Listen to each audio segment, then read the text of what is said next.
Financial markets పై పట్టు సాధించాలనుకునే వాళ్ళు Revanth conduct చేసే వెబినార్ కోసం ఈ నెంబర్ కి కాల్ చేయండి. సార్ నమస్తే సార్ రాంప్రసాద్ గారు. నమస్తే అండి. రాంప్రసాద్ గారు, ఇప్పుడు మ్యూచువల్ ఫండ్స్ లో SWP ఉంది కదా, అంటే సిస్టమాటిక్ విత్డ్రాల్ ప్లాన్. అంటే ఒక 15 ఏళ్ళు ఒక 20 ఏళ్ళు ఒక పెద్ద లంసమ్ అమౌంట్ తీసుకెళ్లేసేసి మ్యూచువల్ ఫండ్స్ లో పెట్టుకుంటే ఒక రిటైర్మెంట్ తర్వాత మంత్లీ ఒక గ్యారంటీ ఇన్కమ్ లాగా, అంటే ఒక రిటైర్మెంట్ అమౌంట్ లాగా, ఒక పెన్షన్ లాగా నెలకు ఒక 50,000 1,00,000 2 లక్షలు విత్డ్రా చేసుకొని ఒక ఆనందకరమైన జీవితాన్ని కొనసాగచ్చు అని చెప్తుంటారు కదా. అంటే మరి దీంట్లో ఉన్న ఇబ్బందులు ఏంటి? మరి ఈ మంత్లీ గ్యారంటీ ఇన్కమ్ అనేది నిజంగా వస్తుందంటారా? అసలు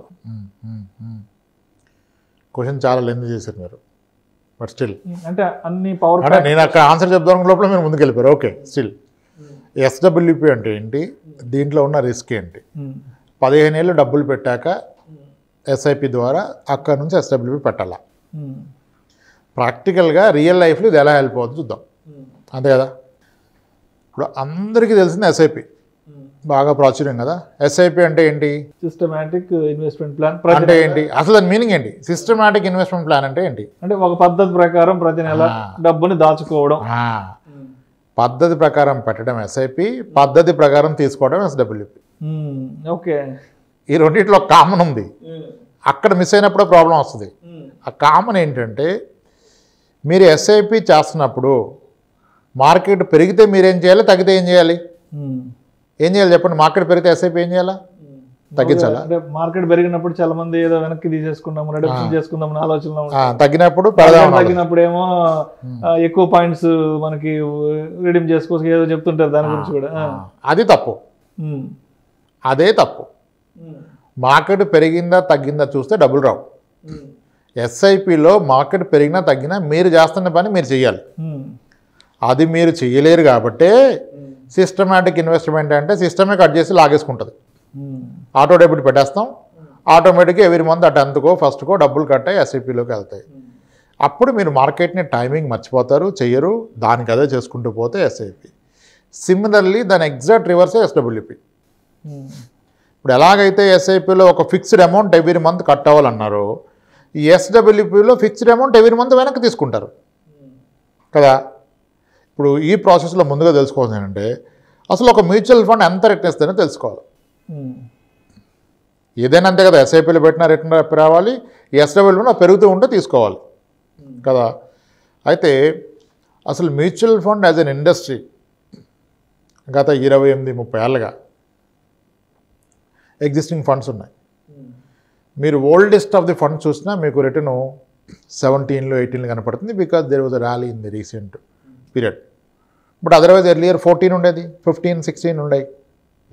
ఒక 13% పట్టుకోండి. మీరు SIPలో పెట్టినా యావరేజ్గా 13% రిటర్న్ వస్తుంది ఓవర్ ఎ పీరియడ్.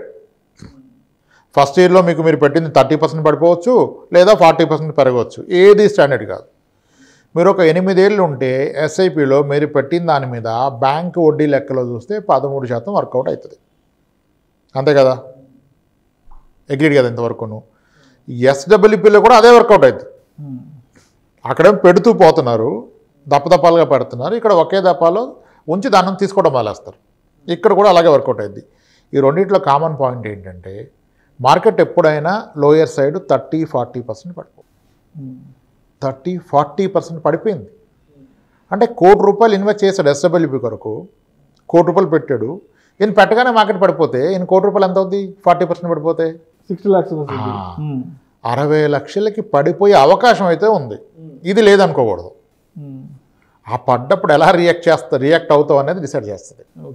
ఓకే, ఇప్పుడు ఈ కాన్సెప్ట్లో ఏం చేస్తామంటే, ఎగ్జాంపుల్ వరకు రౌండ్ ఫిగర్ చెప్తున్నా. ₹1 కోటి ఇన్వెస్ట్ చేశాడు ఒక వ్యక్తి, ₹1 కోటి చేశాడు. దాన్ని SIP ద్వారా చేసే ₹1 చేసిన అవసరం లేదు. ఈరోజే ఒక స్థలం పొలం అమ్మి ₹1 పడేయండి కదా, ₹1 పెట్టారు. అమ్మో ₹1 అని అనొద్దు. ఇప్పుడు 20-30 కోట్లు ఆస్తున్న వాళ్ళు ₹1 పెడితే ఎంతండి? Not even 3-4%. సో అది పెద్ద ప్రాబ్లం కాదు కదా. 30 కోట్లు ఉన్న అతను ₹1 పెట్టాడు అనుకోండి, పెట్టచ్చు కదా. 30 కోట్లు ఉన్నాయన. ఈ ₹1 పెడితే నేను ఐడియల్గా ఏం చెప్తా అంటే 6% పర్ ఇయర్ తీసుకోండి వెనక్కి అంట. ₹1 కోటి మీద 6% అంటే ఇయర్లీ 6 lakhs, మంత్లీ ఎంత? 50,000. మంత్లీ 50,000 అంటే 6% పర్ ఇయర్, 12 months ఉంటాయి కాబట్టి. ఇప్పుడు ఇతను ఏం చేస్తున్నాడు, ₹1,00,00,000 పెట్టాడు మ్యూచువల్ ఫండ్లో, అది పెరిగినా తగ్గినా చూడట్లా, ఉన్న దాంట్లో 50,000 లాగేస్తున్నాడు. ఈయన బ్యాడ్ లక్, ఫస్ట్ ఇయరే మార్కెట్ పడిపోయింది 20%. అంటే మార్కెటే 20% కోసేసింది. దానికి తోడు ఈయన ఒక 6% కోసాడు. అప్పుడు 26% gone. End of the year చూస్తే మీకు 74 లక్షలు ఉంటుంది. అప్పుడు ప్యానిక్ అవ్వకూడదు. Because SWP is a pension. నువ్వు పెన్షన్ అయినప్పుడు నీకు పెన్షన్ పడ్డదా లేదా ఒకటే చూడాలి. స్టేట్ గవర్నమెంట్ బడ్జెట్ ఎంత, సెంట్రల్ గవర్నమెంట్ ఎంత డబ్బులు ఉన్నాయి, వీడి దగ్గర ఉన్నాయా లేవా, అది సంబంధం లేదు. నీకు పెన్షన్ పడ్డదా లేదా. ఈ క్లియర్ మైండ్ సెట్తో కనుక మీరు మంత్లీ 50,000 తీసుకోవటం మొదలు పెడితే మీ 50,000 గ్యారంటీ. మీ డబ్బు పెరగనవచ్చు, తగ్గనవచ్చు. మార్కెట్ 30% పెరిగిన ఇయర్ చాలా ఉన్నాయి. అప్పుడు 30% పెరుగుతుంది మార్కెట్. అప్పుడు ఏం కంగారు పడిపోతుంది, అమ్మ ఇంత పెరిగిపోయింది కదా తీసుకుంటే ఏం వద్దు. నీ పని నువ్వు చేసుకో, నీ 50,000 వచ్చింది ఖర్చు పెట్టుకో. అలానే మార్కెట్ 20% పడిపోయింది, 30 పడింది, ఆ ఇయర్ 35% డౌన్ అయింది. అప్పుడు కూడా నేను 6 తీసుకుంటే ఒక 10 years ఇలా గడిస్తాయి. ఈ 10 yearsలో ఇనిషియల్ ఇయర్స్లో నీ క్యాపిటల్ తగ్గే అవకాశం ఎక్కువగా ఉంటుంది. ఒకవేళ మన లక్ బాగుండి ఫస్ట్ 2 years ర్యాలీ వచ్చింది అనుకోండి, కోవిడ్ తర్వాత అండర్ అయ్యాడు, ఆల్రెడీ 30 వచ్చింది, ఇంకా జీవితంలో ఎప్పుడు తగ్గదు, పెట్టింది. రెండు ఉంటాయి. సో తగ్గుద్ది అనుకోండి. ఫస్ట్ 2 yearsలో నీ ₹1,00,00,000 కాస్త 70 లక్షలు అయింది. బట్ నీకు మంత్లీ 50,000 వస్తుంది కదా. తర్వాత ఒక 2 years పెరిగితే మళ్ళీ 1,00,00,000 అవుద్ది. ఇలా ఏదేమైనా 50,000 తీసుకుంటూ పోతే నేను వేసిన బ్యాక్ టెస్టెడ్ అన్నీ చూసాం. 2000 సంవత్సరం నుంచి అన్నీ. 2000 సంవత్సరం ఎందుకు అక్కడి నుంచి స్టార్ట్ చేసామంటే ఎస్డబ్ల్యూపీ అప్పుడు మార్కెట్ పీక్లో ఉంది. 2000 సంవత్సరంలో Y2K బబుల్ వచ్చింది. అక్కడ నుంచి మార్కెట్ నెక్స్ట్ 13 monthsలోనే 40% పడ్డది. 2000 అక్టోబర్ నుంచి with in a year 40% market correct అయింది. మళ్ళీ అక్కడి నుంచి రికవరీ ఉందనుకున్నాం, కానీ అది ఇంకా అనదర్ 18 months దాకా ఏం పెద్దగా పర్లా, స్లోలీ పెరిగింది. బట్ 2003 తర్వాత 2003 to 2008కి మార్కెట్ 5 times పెరిగింది. 5 times in 5 years పెరిగింది మార్కెట్. సో ఇప్పుడు ఎవరైతే 2000లో ₹1,00,00,000 పెట్టి ₹1,00,00,000 2000 అక్టోబర్లో పెట్టి మంత్లీ 5%, ఇయర్లీ 6% చొప్పున మంత్లీ 50,000 తీసుకుంటే విత్ ఇన్ 13 monthsలో 2001 నవంబర్ కల్లా అతని 1 crore deployed he's become 60 lakhs. 60 lakhs అయిపోయింది. బట్ ఆయన 50,000 వస్తుంది. అలా ఇంకొక 20 నెలలు ఆగితే ఆఫ్టర్ కంప్లీటింగ్ 33 months 34 monthsకి అతని క్యాపిటల్ ఆయనకి ఈక్వల్ అయింది. 90 to 93 lakhs అయింది. కానీ అక్కడ నుంచి ర్యాలీ వచ్చింది చూసారా, 2003 నుంచి 2008 వరకు. ఆ పీరియడ్లో అది ఈ ఎస్డబ్ల్యూపీ తీసుకోగా 5,90,00,000 అయిపోయింది. 5,90 lakhs అయింది 2008లో పీక్లో. పెట్టింది కోటే. అలా ఎప్పటికీ అవ్వదు, ఒకసారి అయింది, దాన్ని కూడా స్టాండ్ అని పట్టుకోవద్దు. అయినా నువ్వు 50,000 తీసుకుంటున్నావు, 50,000 తీసుకున్నారు కదా, మళ్ళీ 5,90,00,000 అయింది, విత్ ఇన్ ఎ మంత్ 5 కోట్లు అయింది. మళ్ళీ అలా కిందికి పడింది. ఎందుకంటే అప్పుడు మళ్ళీ సబ్ప్రైమ్ ఇష్యూ వచ్చింది 2008 to 2009. 2009 మార్చి కల్లా ఆ 5 కోట్లు అయింది కాస్త మళ్ళీ 2.5 కోట్లు అయింది. బట్ నొప్పి ఏంటి ఇంకి 9 ఏళ్ళు గడిచాక కూడా మధ్యలో 5 కోట్లు అయిన మండేదో మళ్ళీ అది 2.5 కోట్లు అయింది. అయినా నువ్వు పెట్టింది కోటే కదా, నీకు 2.5 కోట్లు ఉంది కదా. ఈయన ఇదే కంటిన్యూ చేస్తే సరిగా 10 ఏళ్ళు గడిచాక any equity mutual fund, hybrid fund తీసుకోండి మీరు, ఎగ్జాక్ట్లీ 10 years గడిచాక 2010 అక్టోబర్ నాటికి మీ డబ్బు కోటి కాస్త 6.5 కోట్లు అయింది. 6.5 కోట్లు 10 years మీరు తీసుకున్నారు. నేనేం చేస్తానంటే టిపికల్గా ఆ 10 years అయిపోయాక ఈ ఎస్డబ్ల్యూపీ కూడా డబుల్ చేసేస్తాను. ఇప్పటివరకు 50,000 కదా, ఇక్కడ నుంచి 1,00,000 తీసుకోండి అంట. అలా తీసుకుంటూ వస్తే ఈ రోజుకి ఆ ఫండ్స్ ఇంచుమించుగా 2 కోట్లు అంటే 20 కోట్ల పైన అయింది ఈరోజు.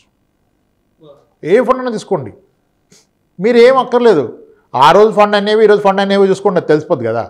పెద్ద సినిమా అక్కర్లా, అంత అయింది. కానీ అంత అయిద్దని చెప్పట్లా. నేనేమంటానంటే మీరు ₹1,00,00,000 పెట్టి 50,000 తీసుకుంటే 10 yearsకి 2 కోట్లు అవుద్ది కన్ఫర్మ్, మోర్ ఆర్ లెస్ 2 కోట్లు అవుద్ది. అప్పటి నుంచి 1,00,000 తీసుకోండి, మళ్ళీ 10 yearsకి మీది 4 కోట్లు అవుద్ది, అప్పటి నుంచి 2,00,000 తీసుకోండి. ఇలా మీ లైఫ్ ఎంత స్పాన్ ఉన్నా ఎవ్రీ 10 yearsకి మీరు తీసుకున్న ఇన్కమ్ డబుల్ అవుద్ది, మీరు పెట్టిన పెట్టుబడి కూడా డబుల్ అవుద్ది. అదే ఎస్డబ్ల్యూపీ. నేను ఎక్స్పెక్ట్ చేస్తుంది ఇదంతా కూడా నేను వేసిన రిజిస్ట్రేషన్ 13% యావరేజ్ రిటర్న్. 18లో 20 తీసుకోవాలి, అది ఇచ్చిన ఫండ్స్ ఉన్నాయి, అదంతా పట్టుకోవద్దు. ఒక గ్యారంటీ నెలకి 50,000 మీకు కావాలంటే ₹1,00,00,000. సరే ఇదంతా నమ్మద్దు సార్, ఇలాగే చెప్తారు కానీ పెడితే పోతాయి, అదే కదా ఎక్కువ, పెడితే పోతాయి. ఓకే ఒప్పుకుంటా. మీరు ఒక పని చేయండి, ఒక ఆయన రిటైర్ అయ్యాడు, ఒక 4 లక్షలు బెనిఫిట్ వచ్చింది, స్టేట్ బ్యాంక్లో పెట్టుకోవాలి కదా లెక్క ప్రకారం. సీనియర్ సిటిజన్ స్కీమ్లు కరెక్ట్ మంచిదే, కట్టండి. సీనియర్ సిటిజన్ స్కీమ్లు వాట్ ఎవర్ అవన్నీ కట్టి స్టేట్ బ్యాంకులు కూడా పెట్టుకొని అసలు నేను చెప్పిన కాన్సెప్ట్ వర్కౌట్ అయిద్దా లేదా తెలుసుకోవడానికి ₹1,00,000 పెట్టండి. 1,00,000 జీతం పోదు కదా. ₹1,00,000 పెడితే నేను 50,000 అన్న, 1,00,000 పెట్టి ₹500 తీసుకోండి నెలకి. ఒక 5 ఏళ్ళు చూడండి. ఈ 5 ఏళ్ళలో ఈ 500 వస్తూ 5 ఏళ్ళ తర్వాత మీరు 1,00,000 కాస్త 1,30,000 అయిందంటే మిగిలిన దండగే కదా. అప్పుడు నిర్ణయం తీసుకోండి. నేనేమంటే SWP గ్రేట్ టూల్. ఎవరు ఒప్పుకున్నా దానికన్నా గొప్పది ఇన్వెస్ట్మెంట్ ఇంకోటి లేదు, అది నేను నమ్ముతా. అలానే మీరు నమ్మొద్దు. మీ దగ్గర ఉన్న నిక్కర డబ్బుల్లో ఇప్పుడు SWPలో బ్లాక్ మనీ పెట్టలేరు, వైట్ మనీ ఎంతైతే ఉందో దాంట్లో మీ దగ్గర 30 లక్షలు ఉంటే ఒక 3 లక్షలు పెట్టండి, 10% పెట్టండి, దాని మీద తీసుకోండి. యాన్యువల్లీ 6% చొప్పున, మంత్లీ ఆ 50 పైసా వాట్ ఎవర్ ఇట్ 1,500 చూడండి కదా. ఒక 3 ఇయర్స్ నేను చాలామందికి ఇచ్చాను. ఇప్పుడు 6 ఇయర్స్ బ్యాక్ అస్సలు నమ్మలా రిటైర్డ్ పీపుల్. ఈరోజు వాళ్ళు పెట్టింది అంటే అప్పుడు ఏం చేశారు వాళ్ళు, SBIలో 40 లక్షలు పెడితే నాకు 10 లక్షలు ఇచ్చారు, నెలకు 5,000 తీసుకున్నారు. ఈరోజు చూస్తే వాళ్ళు పెట్టిన 10 లక్షలు ఇప్పుడు దాకా తినగా ఆ 10 లక్షలు కాస్త 14 లక్షలు 15 లక్షలు అయిపోయింది. ఇప్పుడు మనం వద్దన్న పట్టుకొస్తున్నారు డబ్బులు. పెట్టండి మీరు అప్పుడే చెప్పాల్సింది మీరు గట్టిగా చెప్పలేదు అంటారు. అప్పుడు చెప్తే వినేటట్టు ఉన్నారా మీరు? ఇప్పుడు ఎక్స్పీరియన్స్ అయ్యి వస్తున్నారు. సో నేనంటే SWP నమ్మద్దు, బట్ ఎక్స్పీరియన్స్ చేయండి. దానికి కోట్లు అక్కర్లా, 1,00,000, 50,000, 20,000, 10,000 అదే ఆ వచ్చే అమౌంట్ మీకు కనపడదు. అందుకని ఇప్పుడు 1,00,000 పెడితే 500 వస్తుంది, 500 ఎడిపోతే తెలియదు కదా. సరే 1,00,000 పెట్టండి, సపరేట్ అకౌంట్లో పెట్టండి. చూడండి, ఇంకో గొప్ప విషయం ఏంటంటే ఈ SWP ఎప్పుడైతే మీరు equity funds and hybrid equity ఫండ్స్లో పెడతారో ఈ SWP అమౌంట్ కూడా ఎఫెక్టివ్గా నాన్ ట్యాక్సిబుల్ ఇన్కమ్ అయిపోద్ది.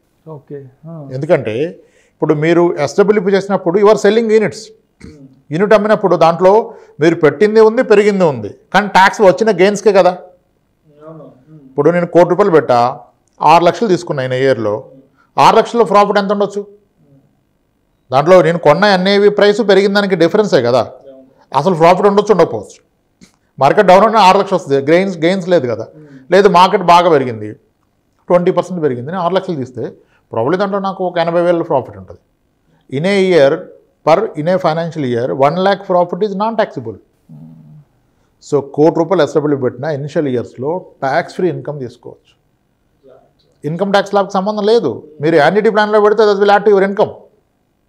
ఇక్కడ ఇన్కమ్ ట్యాక్స్ సంబంధం లేకుండా క్యాపిటల్ గెయిన్ ట్యాక్స్ 10, బట్ ఎఫెక్టివ్గా దాన్ని కూడా 0 ట్యాక్స్లో హ్యాపీగా డబ్బులు తీసుకోవచ్చు. మార్కెట్ పడుతుంది. మార్కెట్ పడితే మీ డబ్బు తగ్గుతుంది, కానీ మీ పెన్షన్ తగ్గదు.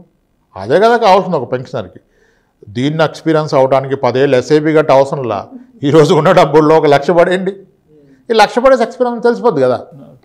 So SWP is a very clear concept. Risk అంటే ఓన్లీ క్యాపిటల్ అప్ అండ్ డౌనే, ఈ 0 అవదు, ప్రసక్తే లేదు. అసలు 1% పర్ మంత్ SWP పెడితే కూడా there are funds, I don't want name them, అవి కూడా డబుల్ అయిపోయినాయి 14 ఏళ్ళకి. ₹1,00,000 పెట్టి నెలకి 1,00,000 తీసుకుంటే 13-14 డబుల్ అయిపోయిన ఫండ్స్ ఉన్నాయి. అసలు SWP దాకా ఎందుకు, there are few schemes, Sundaram scheme, HDFC scheme, ICICI scheme, డివిడెంట్లో ఆప్షన్లో పెడితే పర్ ఇయర్ 11% డివిడెంట్ ఇస్తూ క్యాపిటల్ పెరిగినాయి 6 ఇయర్స్గా. Not even single month default చేయకుండా 11% డివిడెంట్ ఇస్తూ క్యాపిటల్ పెరిగింది. అయితే డివిడెంట్లో ఏంటంటే ఇన్కమ్ ట్యాక్స్కి యాడ్ అవుతుంది కాబట్టి డివిడెంట్ కాకుండా SWP పెట్టుకుంటే ఇట్స్ గ్యారంటీ. డివిడెంట్ ఆపొచ్చు, ఫండ్ మేనేజర్ ఇష్టం, SWP మీ ఇష్టం. మీకు ఓపిక తగ్గితే డబ్బు కావాలంటే పెంచుకోండి, ఎవరికొరకు కొంచెం 2 కోట్లు 4 కోట్లు తినేసేయండి. So SWP is a great concept. దీన్ని ఎక్స్పీరియన్స్ కావడానికి 15 ఏళ్ళు వెయిట్ చేయాలా, ₹1,00,000 ఎప్పుడు అయింది, ఎప్పుడు అవసరంలా. అసలు ముందు 5 లేదు తెలుసుకుని 1,00,000 పెట్టు, రేపటి నుంచి ఎక్స్పీరియన్స్ అవ్వు, అయితే హ్యాపీ, అప్పుడు మొదలెట్టు, లేకపోతే వదిలేదు 1,00,000తో పోద్ది కదా. Simple sir, it's a great concept. ప్రతి ఒక్కళ్ళు ఎక్స్పీరియన్స్ అవ్వాలి. ఇంకా దీనికన్నా అల్టిమేట్ కాన్సెప్ట్ ఇంకోటి లేదు, గ్యారంటీ ఇన్కమ్ ఇచ్చేది. ఎస్ సార్, అలా చేసుకోవచ్చు SWP. Thank you sir, thank you so much.